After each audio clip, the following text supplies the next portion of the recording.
नमस्कार दोस्तों, स्वागत है आप सभी का इस अद्भुत यात्रा में, जहां हम मानवता के सबसे महान ग्रंथों में से एक भगवद गीता के उपदेशों को समझेंगे। भगवद गीता केवल एक धार्मिक ग्रंथ नहीं है, यह जीवन के हर पहलू को समझाने वाला एक मार्गदर्शक है। चाहे वह आत्मा का रहस्य हो, धर्म का महत्व हो या कर्म की शक्ति, गीता हमें हर कदम पर जीवन को बेहतर तरीके से जीने का संदेश देती है। आज के इस वीडियो में हम गीता के सबसे महत्वपूर्ण उपदेशों को गहराई से समझेंगे। इन उपदेशों को अगर आप अपने जीवन में अपनाएंगे तो न केवल आपका दृष्टिकोण बदलेगा, बल्कि आपके जीवन का हर पहलू दिव्यता से भर जाएगा।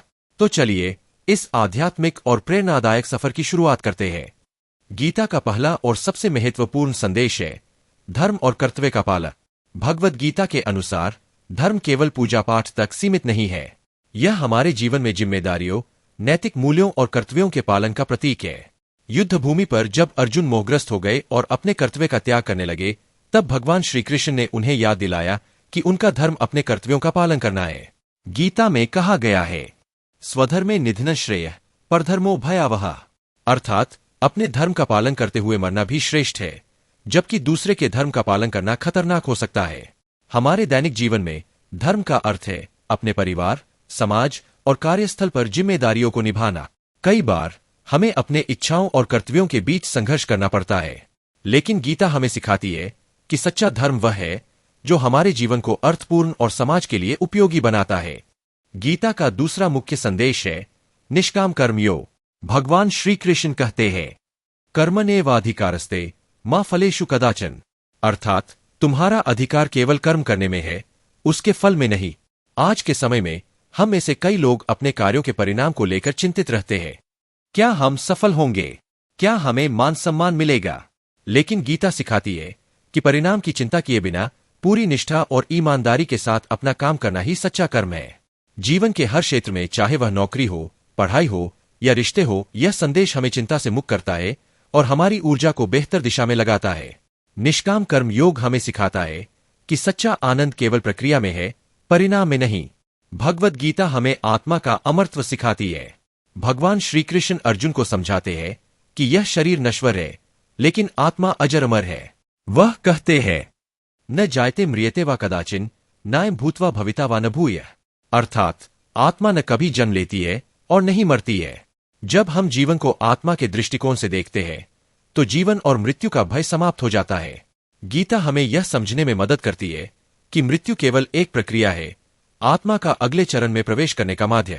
आज के भौतिकवादी युग में, जहां लोग भौतिक चीजों में खुशी ढूंढते हैं, गीता का यह संदेश हमें आत्मा के अमरत्व की ओर ध्यान केंद्रित करने के लिए प्रेरित करता है।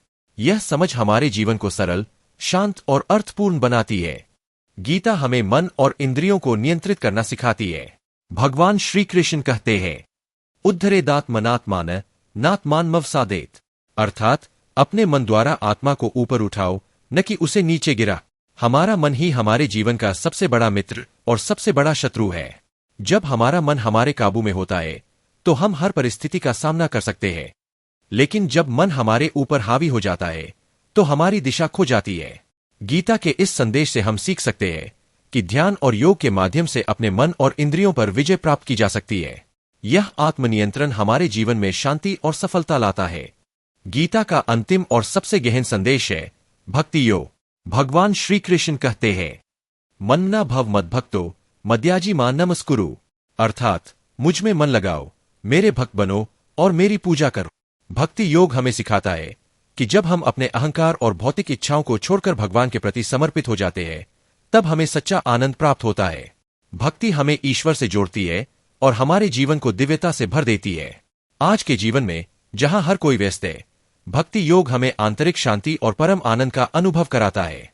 यह आत्मा और परमात्मा के बीच एक सेतु का काम करता है। तो दोस्तों, भगवद गीता हमें जीवन का सही अर्थ सिखाती है। यह केवल एक धार्मिक ग्रंथ नहीं, बल्कि जीवन जीने की कला है। धर्म, कर्म, आत्मा, मन और भक्ति, ये सभी संदेश हमें एक सुखमय और शांतिपूर्ण जीवन जीने का मार्ग दिखाते हैं। आइए गीता के इन उपदेशों को अपनाएं और अपने जीवन को सच्चे अर्थों में सफल बनाएं। अंत में भगवान श्री कृष्ण के इस महान वचन को याद रखें, सर्वधर्मान परित्यज्य मामेकं शरणं व्रज, अर्थात सभी धर्मों को छोड़कर मेरी शरण में आ। आप सभी का बहुत बहुत धन्यवाद। अगर आपको यह वीडियो पसंद आया हो तो इसे लाइक करें, शेयर करें और हमारे चैनल को सब्सक्राइब करना न भूलें। जय श्री कृष्ण।